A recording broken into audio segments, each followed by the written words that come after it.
Hello and welcome to Opinionated Season 2.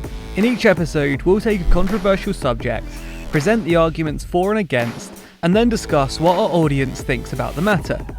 This time round, just under 9,000 people answered our survey, which touched on 4 areas: universal basic income, nuclear power, university tuition, and the UK's constitution. Silver level Patreon backers have automatic access to the full season immediately, so you can either get access through Patreon or just pay $3.99 to watch all 4 episodes ad-free right now. For a little extra, you can also get bonus content and access to the full dataset. More information can be found in the description. Now, there isn't actually a common definition or even understanding of what a universal basic income actually entails.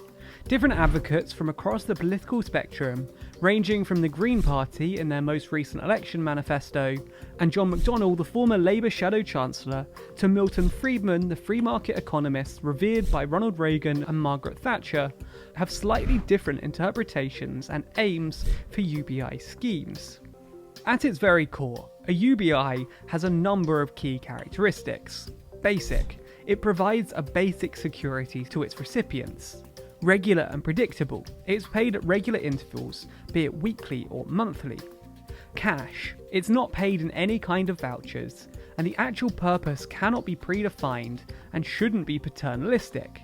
It must be an income up to the individual to spend on whatever he or she chooses. Individual: paid on an individual basis, not that of a household or couple. Universal: paid to all, not based on wealth, income or status.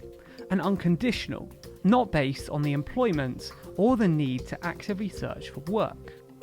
Regardless of the exact implementation, the arguments for and against remain fairly intact.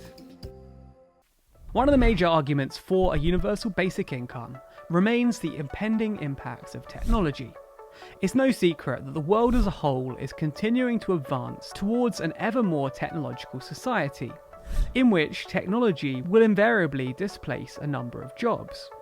A 2013 report published by the University of Oxford's Oxford Martin School placed 47% of total US employment in a high-risk category, meaning that they are potentially automatable over some unspecified number of years, perhaps a decade or 2.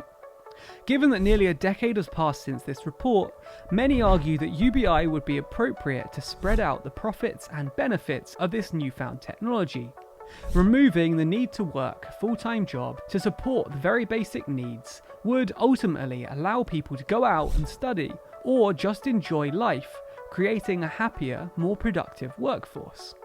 However, many argue that UBI delinks work and income, and that this would ultimately discourage people from working in the first place. If there's no need to work in the first place, then why would you? A study by Nobel Prize-winning economist Abhijit Banjari and others at MIT and Harvard took data from 7 randomized controlled trials of government-run cash transfer programs in 6 developing countries throughout the world, and they conclude as safety nets have increased, so has the debate about whether they simply discourage work, enabling a lazy poor. Aggregating evidence from randomized evaluations of 7 cash transfer programs, we find no effect of transfers on work behavior, either for men or women.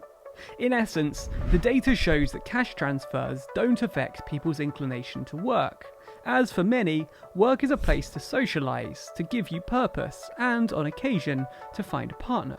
The only issue with the study is that it focuses on developing countries. Does the same apply in developed ones like the UK or US? Well, a working paper with research from the University of Chicago Harris School of Public Policy suggests that it does indeed. They analysed the case of the Alaska Permanent Fund Dividend, a $2,000 annual payment given with few exceptions to every Alaskan, and concludes a key concern with the universal basic income is that it could discourage people from working, but our research shows that the possible reductions in employment seem to be offset by increases in spending, that in turn increase demand for more workers. A further World Bank study concludes that the available evidence indicates there is limited or no impact of a UBI-type scheme on aggregate measures of participation in the workforce. Another major argument arises from simplifying the existing welfare system. Most existing welfare programs have strings attached, some would say rightfully. In the UK, in order to claim job seekers allowance, the main unemployment benefit, claimants are often required to sign an agreement to look for work, known as a claimant commitment, often requiring them to actively search for work. For example, registering with recruitment agencies or writing CVs for a set number of hours, something carried forward by the UK's new universal credit system, a system which has been seen as a middle ground between UBI and the old benefit system. It replaced 6 distinct benefits from a number of government departments. Universal credit brings welfare under one roof and, idealistically, reduces bureaucracy. But other issues remain, notably when it comes to in-work poverty, the welfare trap, and something known as the taper rate. Most welfare systems are means tested, with amounts directly related to incomes. So as someone earns more, their benefits are reduced at a rate known as taper rate. For example, the taper rate of universal credit is 63%. For every £1 more you earn, your entitlement is reduced by 63 pence. Other benefits, however, fall foul of a welfare trap, where earning £1 more can actually reduce your welfare support by significantly more, meaning that going out and working harder actually makes you worse off. A true unconditional universal basic income wouldn't have a taper rate at all, so earning £1 more would mean that you'd earn £1 more. A particularly contextual argument is that it would help people during a downturn. Similar to the simplification of the welfare system, in economic downturns such as the current coronavirus crisis, governments are typically expected to step in and support people who suddenly find themselves unemployed. While the UK's current government went along the lines of a jobs guarantee, choosing to back 80% of people's regular salary, this policy, according to many, could have left a vast proportion of people out, ranging from those in the informal economy to 0 hours contracts and the gig economy. A UBI would arguably allow for universal support, keeping money flowing through the system and the economy ticking along, at least temporarily acting as a jumpstart to the economy. An idea backed by a number of peers, MPs and academics, the only issue being the ease of implementation. Unless it was truly universal with no strings attached, there would always be some friction in implementing the systems necessary. Even if it was truly universal, in the UK some issues would still arise. That's because the UK has no unified system recording each and every person. HMRC, the DVLA, and the Department of Work and Pensions all hold slightly different details on each person, and there's no one single place that lists every person, their contact details, and above all, their payment information. There are a number of arguments against a UBI, more often than not focusing on inflation and cost. Standard economic theory goes that by increasing people's purchasing power, demand for goods and services increases, requiring price increases to ration the goods. And there you have inflation. But will UBI actually contribute to inflation? Assuming UBI just replaced the welfare system in its entirety, then maybe not. If it's a pure redistribution of funds, then inflation is unlikely to occur. Similarly, according to the Food and Agricultural Organization of the United Nations and UNICEF, no inflation was detected in the 6 case study countries. In any regard, many countries, at least prior to the coronavirus crisis, had inflation levels persistently below their targets, notably within the European Union. So is it actually as big a problem as some people argue? Well, when it comes to cost, there's a number of variables that make it hard to pinpoint the actual issues. The main variable consists of how a UBI would be funded. If it's merely a replacement for all existing welfare systems, the money could be diverted with little issues. If not, either borrowing would have to go up, or taxation would. When it comes to the former, many argue that with international interest rates already quite low at the moment, additional borrowing at this time is pragmatic. When it comes to the latter, some argue that given the ever-increasing role of technology, a financial transaction or robotics tax could be implemented to fund UBI.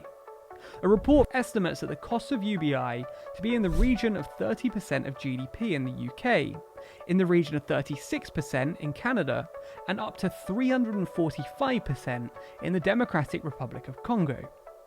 That being said, Dr. Luc Martinelli claims that an affordable UBI is inadequate, and an adequate UBI is unaffordable.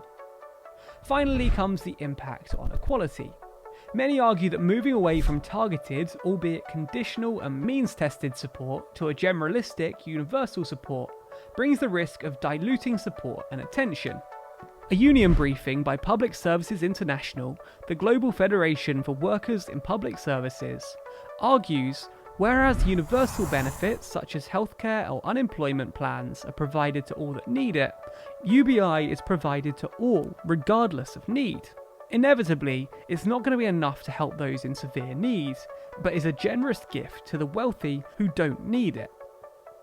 A further study by the OECD claims that a UBI would, contrary to the aims of some of its advocates, fail to cut poverty. Many poor people would see income gains if they're not covered by existing social protection, or they only receive small amounts of means-tested benefits. But some others, notably those in receipt of more generous support, would fall well below the poverty line. Although the economic argument would say that giving £1,000 to a low earner would be more beneficial to the economy than giving £1,000 to a high earner, due to something called the multiplier effect and marginal propensities to consume. In basic terms, if you give someone less well off £1,000, they're more likely to spend more, if not all of it, than when compared to someone who's already extremely well off and comfortable. Then comes the issue of regional differences. A flat UBI of £1,000 a month, regardless of geographical location, would end up with those living in London and those in the Highlands of Scotland receiving the same amount of money. Those with disabilities may also require top-ups to cover increased support for managing their day-to-day living. The Treasury themselves argue that policies are already sufficiently distributional. Our modelling shows households in the lowest income decile will receive over £4 in public spending for every £1 they pay in tax, while households in the highest income decile will contribute over £5 in tax for every £1 they receive in public spending, and that the poorest 60% of households receive more in public spending than they contribute in tax. So what does our community think about the idea of introducing a universal basic income?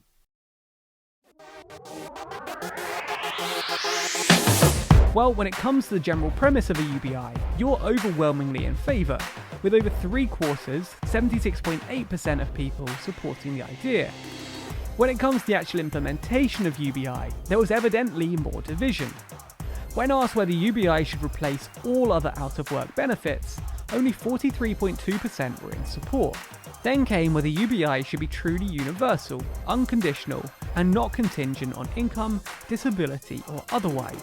Just under half, 46.95%, support a truly universal UBI, with the second most popular alternative being only for those who are earning below a certain amount, aka means tested or income contingent, with 27.6% of people advocating for this option.